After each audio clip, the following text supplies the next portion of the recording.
नमस्कार मैत्रिणींनो, तर स्नेहल लेडीज टेलर या चॅनलमध्ये तुमचे खूप खूप स्वागत आहे.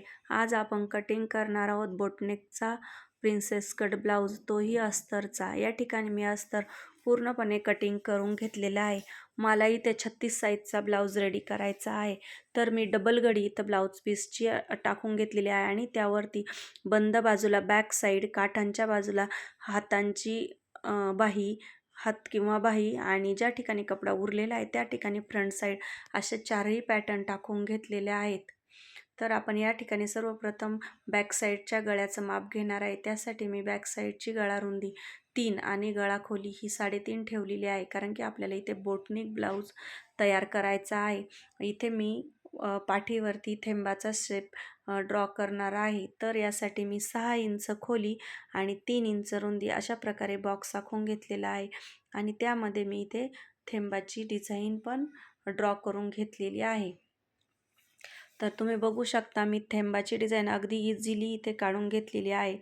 त्यासाठी 6 उंची आणि 3 इंचाची रुंदी मी घेतलेली आहे, जेणेकरून बॅक साईड छोटी दिसणार नाही किंवा खूपही मोठी दिसणार नाही. अशा प्रकारे मी बॅक साईड गळा आखून घेतलेला आहे. आता आपण बॅक साईड पूर्ण कटिंग करून घेणार आहोत. त्यासाठी आपल्या अस्तर कपड्यावरती व्यवस्थित ठेवले की नाही, कुठे कमी जास्त व्हायला नको, कपडा ॲडजस्ट करून घ्यायचा घडीप्रमाणे आणि आपण साईडनी थोडंसं अर्धा इंच अंतर सोडून पूर्ण बॅक साईडचा पॅटर्न कटिंग करून घ्यायचा आहे.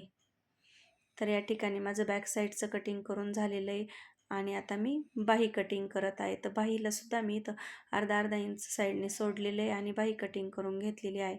आणि जो काठांचा भाग आहे दोन्ही बाजूनी थोडासा 2-2 इंच उरलेला आहे, तोही तसाच ठेवलेला आहे. नंतर आपल्याला याला व्यवस्थित शेप देऊन घ्यायचा आहे.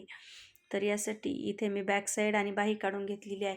कपडा भरपूर शिल्लक आहे, तर इथे मी व्यवस्थित असं फ्रंट साईड टाकून ठेवलेली आहे. प्रिन्स कटच्या फ्रंट साईडसाठी 2च पॅटर्न असतात. त्यासाठी साईड पॅटर्न आणि प्रिन्सेस कटचा एक पॅटर्न, असे 2 पॅटर्न असतात. इथे कपडा भरपूर असल्यामुळे आपल्याला त्याचं काहीच टेन्शन नाही आहे. तर माझा इथे साईड पॅटर्न कटिंग करून झालेला आहे. त्याला पण मी अर्धा इंच बाजूनी अंतर सोडलेलं आहे अस्तरला, जेणेकरून आपल्याला शिलाई मारायला सोपं.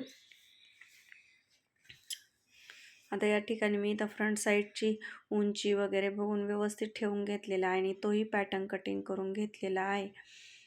इथे माझा पुढच्या गळ्याची खोली 6 आणि गळा रुंदी 3.5 आहे. तर हा पॅटर्न माझा कटिंग करून झालेला आहे. अशा प्रकारे माझं सर्व पॅटर्नचं कटिंग झालेलं आहे. तर आता आपण जो बॅक साईडचा गळा ठेवलेला आहे त्याच्यावर थेंब शेप ड्रॉ केलेला आहे, तो पण कटिंग करून घ्यायचा आहे. इथं सर्वप्रथम मी बोटनेकचा जो बॅक साईड गळ्याच्या जवळचा छोटा गळा आहे तो कटिंग करून घेणार आहे. त्यासाठी मी रुंदी 3.5 इंच आणि त्याची गळा खोली 3.5 इंच वापरलेली आहे. इथं थेंबाचा शेप माझा ड्रॉ केलेला होता, तोही कटिंग करून झालेला आहे.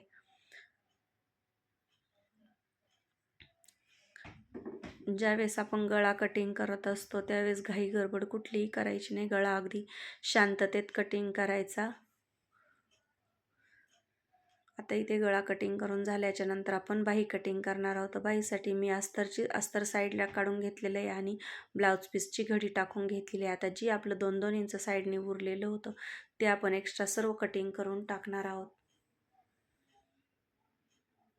अशा प्रकारे आपली सर्व ब्लाऊजची कटिंग झालेली आहे. व्हिडिओ आवडल्यास लाईक करा, शेअर करा आणि तुमच्या छान छान कमेंट करा. थँक्यू.